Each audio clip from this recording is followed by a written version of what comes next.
Okay, happy October, everyone. October 1st, and this is the update today.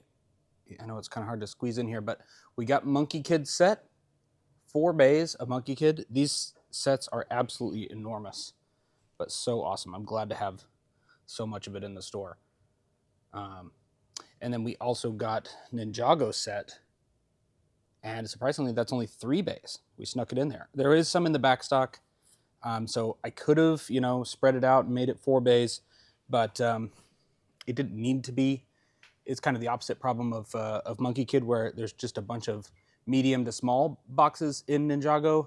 So if I did make it 4 bays, I wouldn't have anything big to go on the top or the bottom, and it was just kind of awkward. So yeah, two tough themes to set right there, and it gave me an extra bay here to extend 4+ into 2 bays.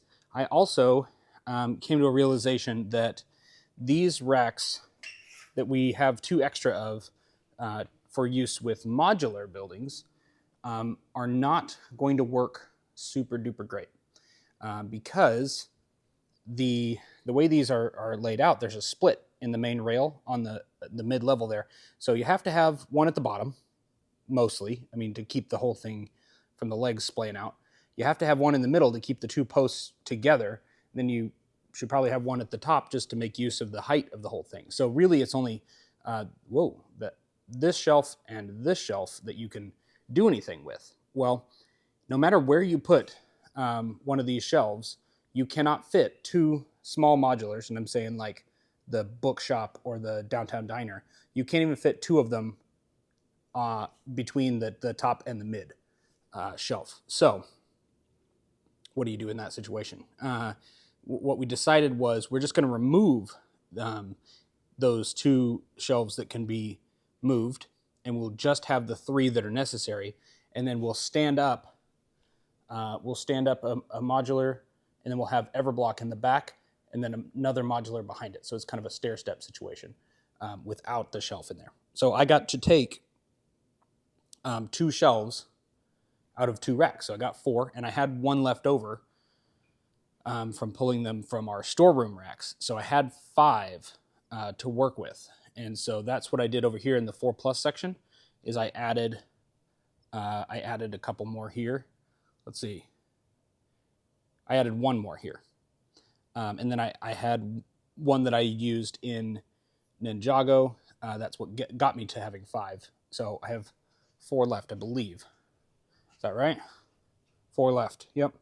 And so what I think I'm going to do is add another shelf down here on the end rack, or maybe 2, to continue this kind of tiny 4+ boxes at the bottom level so that 4-year-olds can, reasonably see all that stuff. And then there aren't any like super giant 4+ boxes, obviously, but I think what I'll do is not have anything here for 4+ or on the top, and I'll use these 2 shelves on both of those racks to extend Duplo. So if we look around here, over here we've got 2 racks of Duplo, and then it goes into that 4+ on the end cap. So I'm thinking, since these boxes are so huge in Duplo, we'll fill those up, and then we'll continue kind of the top 2 shelves on those other 2 racks of Duplo. That might be a little strange, but honestly, it's the best I've got at the moment. I could just, fill top to bottom a rack of 4+, but then, I mean, that's the biggest box, which would go on top, and it's, I don't know. It didn't seem right, and there's still going to be a problem of where do you put all the Duplo sets, So we'll see. I might even be able to kind of like harvest some shelves out of the racks for Duplo because they're so big. We'll see about that. I guess there are some medium-sized boxes as well, but I guess the ones we bought are generally larger. So I did not get here early enough for the shelves to be cut.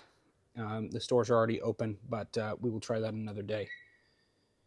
Yeah, that's the update. We keep working on it.